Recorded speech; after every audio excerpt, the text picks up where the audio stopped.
Ini kurang lebih udah kayak gini, adonan biangnya dia udah mengembang ya. Nah ini aku akan ulenin pakai tangan. Penampilannya menarik, rotinya kalian udah lihat ya, berserat, lembut banget.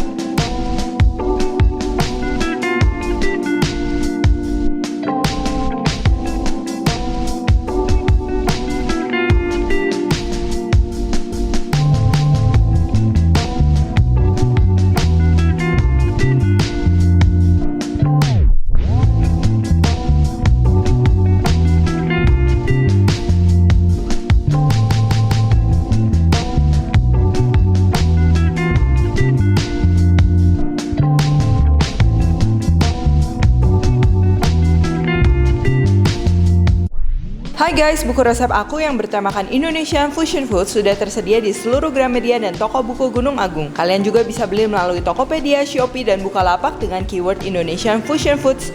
Yuk segera beli, jangan sampai kehabisan. Hello, welcome back to my channel, Devina Hermawan. Hari ini kita akan bikin roti sisir mentega ya. Ini cocok banget buat pemula, asalkan diperhatikan step by stepnya. Dan pastinya wangi banget, lembut ya, dan juga tidak memerlukan peralatan-peralatan yang khusus gitu kan. Dan hari ini kita akan bake menggunakan oven dari Eco Home. Oke, bicara tentang roti ya, khususnya roti manis ya, karena jenis roti itu kan banyak, ada yang French bread, ada sourdough dan lain-lain. Ini kita bilang roti manis tuh biasa ada dua cara untuk mengadon ya. Yang pertama direct, yaitu kita campur semua bahan jadi satu sampai dia kalis. Nah yang kedua ini mungkin kalian kenalnya ini kalau kita bikin adonan biang dulu ya, jadi sponge and dough gitu. Jadi ini kita bikin biang, setelah biangnya udah mengembang, udah rasanya kompleks, baru kita bikin menjadi adonan. Nah sebenarnya kenapa sih aku pilih metode ini bukan yang direct? Pertama menurutku karena ini kita nggak akan ulenin pakai mixer ya, jadi itu tentunya nanti lebih hemat tenaga ya, jadi kita nggak terlalu capek karena dia nantinya lebih cepet kalis ya. Dan juga kedua itu tuh kalau metode ini kan dia terfermentasinya cukup lama, jadi nanti hasil adonannya tuh dia jadi lebih apa ya, bener-bener keluar rasa rotinya. Karena kadang mungkin kalian pernah mengalami bikin roti tapi begitu jadi roti kok rasanya nggak kayak roti yang kita beli di toko ya gitu, rasanya dia lebih kayak ada bau terigu-terigu. Nah itu biasa proses fermentasinya emang kurang lama ya. Nanti untuk lebih jelasnya tekniknya kita akan bahas saat masak. Nah jadi sekarang kalian lihat ini bahan-bahannya. Yang pertama untuk starternya, untuk biangnya atau buat sponge-nya, di sini kita perlu air, terigu, gula, dan tentunya ragi ya. Ingat raginya harus yang masih fresh, masih sehat ya, jangan yang udah lama nanti raginya udah nggak aktif, itu yang kadang bikin roti kalian gagal. Lalu untuk campuran berikutnya, untuk membuat adonannya ini tentunya kita perlu terigu juga, susu, kuning telur. Nah di sini kuning telur, kalau kalian nggak mau pakai telur, misalnya ada yang nggak makan telur atau apa, kalian ganti aja dengan susu ya. Nanti aku kasih gramasinya di description box. Lalu susu bubuk, butter, garam, dan juga ragi lagi. Oke, untuk adonan biang atau sponge-nya ini kita tinggal aduk aja jadi satu. Di sini aku menggunakan sumpit supaya lebih nggak messy, jadi tangan kita nggak kotor. Kita aduk terus. Nah udah kecampur gini, ini kita masih aduk terus sampai kelihatan dia agak halus ya. Ini paling sekitar 2 menitan lah. Kalau udah ini kita diamkan selama minimal 1 jam ya, maksimal ya sekitar 2 jam lah. Nah kalau udah 1 jam, ini kurang lebih udah kayak gini, adonan biangnya dia udah mengembang ya. Nah ini aku akan ulenin pakai tangan ya, sekaligus nanti ada tipsnya juga. Tapi kalau misalnya kalian mau pakai mixer, campur aja semua jadi satu ya. Nah pertama ini kita tuang terigu dan juga bahan kering lainnya, ragi. Ini kita bolongin tengahnya, kita masukkan bahan cairnya ya.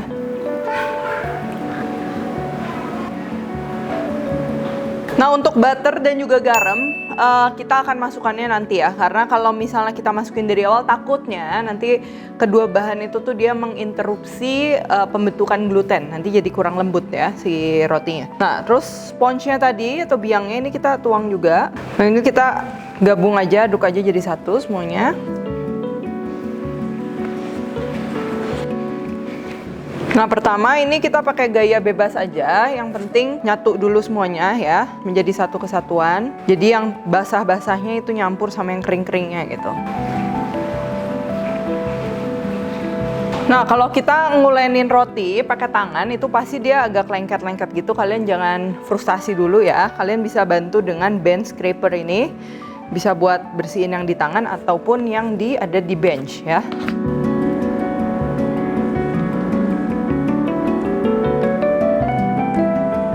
Nah, kalau udah kayak gini menyatu, ini bakalan messy juga. Ini kita akan tambahkan butter ke dalamnya, garam.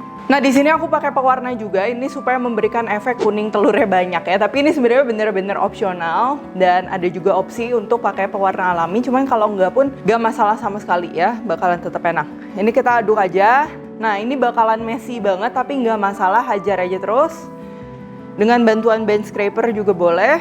Nah, ini terus kita aduk. Nah, kalau ini udah menyatu kayak gini, ini kita boleh banting beberapa kali. Dan kalau kalian ulenin dalam keadaan gini, ini tuh bakalan tetap lengket ke working surface kalian ya. Jadi kalau aku sukanya gini, adonannya ini kita jadiin dulu satu, lalu alasnya kita kasih minyak, berikut juga dengan tangan kita kasih minyak ya. Kalau udah, ini dia nggak akan nempel tuh. Ya, dia nggak nempel. Dan cara nguleninnya, kalau mau cepet, ini dorong, terus waktu tarik, jangan lupa juga untuk bantuan jari kalian ikut gitu ya, supaya muternya dia lebih banyak gitu kan, dibanding kalau kalian gini-gini doang. Nah, ini kan cuma sekali nih, tapi beda kalau halnya kalian gini, terus tarik lagi, itu bisa 2 kali lipat. Jadi yang ibaratnya kalian perlu waktu 20 menit, ini cuma 10 menit udah kalis ya. Dan supaya lebih gampang, ini kita pakai 2 tangan. 1, 2 ya, ini biar nggak pegel ya. Oke, udah gini, udah lanjut aja terus.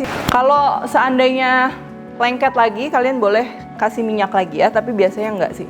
Udah gini dia udah nggak akan lengket lagi.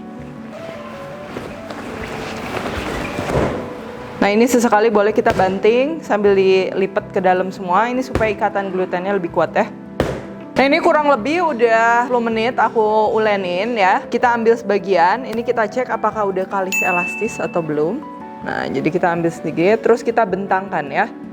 Tuh. Nih, kalau dia udah bisa setipis ini, udah window pane namanya.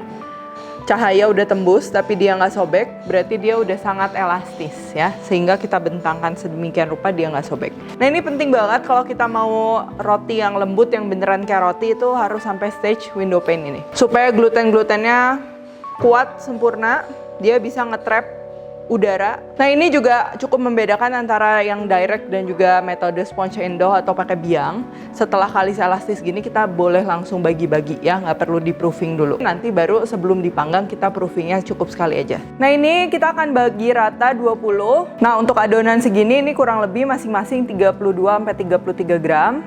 Kalau udah kita rounding seperti ini. Nah, ini di rounding nih tujuannya supaya nanti ketika kita bentuk, rotinya tuh dia mengembangnya merata ya, dia tekanannya merata gitu kan. Terus kalau udah ini tinggal kita gepengin aja.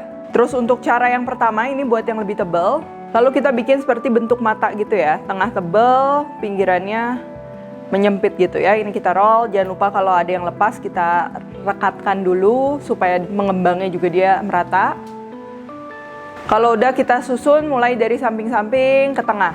Nah, ini loyangnya aku pakai 12x24, cuman beda-beda dikit kalau roti nggak masalah. Jadi nanti kalau loyang kalian lebih kecil, dia bakalan lebih naik ke atas. Nah, ini yang cara kedua, ini sebenarnya lebih gampang, tapi kalau kalian mau mendapatkan hasil yang merata banget, itu agak tricky kalau menurutku ya, dibandingkan cara yang pertama. Nah, ini kita tinggal gepengin aja, terus dilipat bagi 2, lalu kita tarik sedikit biar dia memanjang, terus kita susun. Beri jarak ya, jangan terlalu rapat, nanti dia saling balapan. Kalau udah gini, ini kita akan biarkan sampai dia mengembang, kurang lebih sampai dia 2 kali lipat ya. Kalau rotinya udah mengembang, ini kita boleh mulai panasin aja ovennya. Nah, jadi aku akan pakai electric oven platinum dari Eco Home ya. Jadi kalau kalian lihat ini ovennya ini kapasitasnya dia besar ya, ini 38 liter, terus slot loyangnya ini ada 4 tuh. Jadi kalau bikin cookies, bikin apa itu tuh muat banyak. Dan nggak ketinggalan juga, kalian bisa panggang ayam juga ya.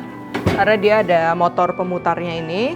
Lalu yang penting juga kalau misalnya bikin cake atau bikin kue sus gitu ya, supaya panasnya merata tentunya kita akan perlu kipas. Nah, electric oven platinum Eco Home ini dia kipas motornya besar, tapi listriknya tetap masih hemat ya, cuman 450 watt atas dan bawah juga sama 450 watt. Lalu kalau misalnya kalian mau upgrade, itu juga kalian bisa beli kayak stainless steel basket gitu, itu buat diputer juga, jadi nanti memberikan efek kayak air fryer ya, atau misalnya kalian kalau mau panggang kopi, mau panggang kacang, itu juga bisa. Dan gak ketinggalan sudah menemani aku juga di sini ada slow juicer dari Eco Home, kalian bisa bikin jus, buah, sayur dengan lebih sehat dan juga bisa bikin susu kedelai, susu kacang almond dan lain-lain ya. Dan ada juga ini menarik banget, ini rice cooker low carb dari Eco Home. Jadi ini teknologi yang modern di mana rice cookernya tuh dia ketika masak nasi, nanti nasi yang dihasilkan tuh karbohidratnya lebih rendah dan juga kadar gulanya tentunya lebih rendah. Kalau kalian penasaran langsung aja ke poin IG-nya ya.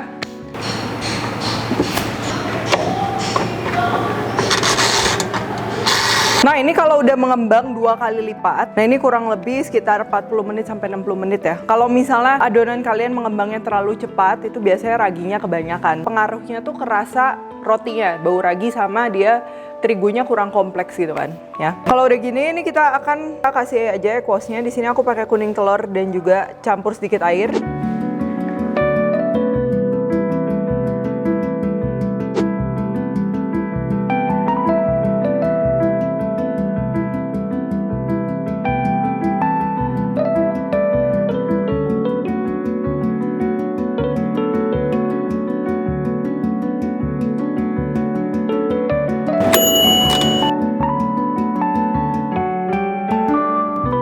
Oke, rotinya sudah matang. Sekarang kita angkat.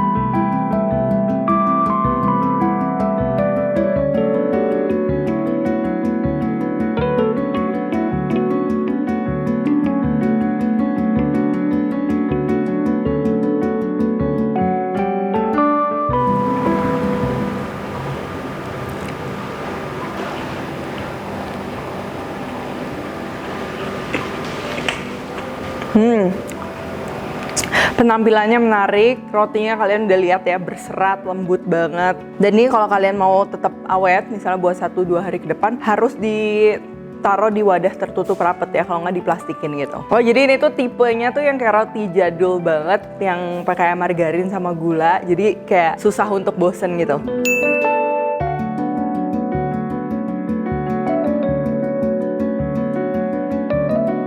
Jadi isian toppingnya tuh base-nya tadi kan margarinnya itu kalian bisa kombinasi sama coklat atau nggak bisa sama apapun yang kalian mau.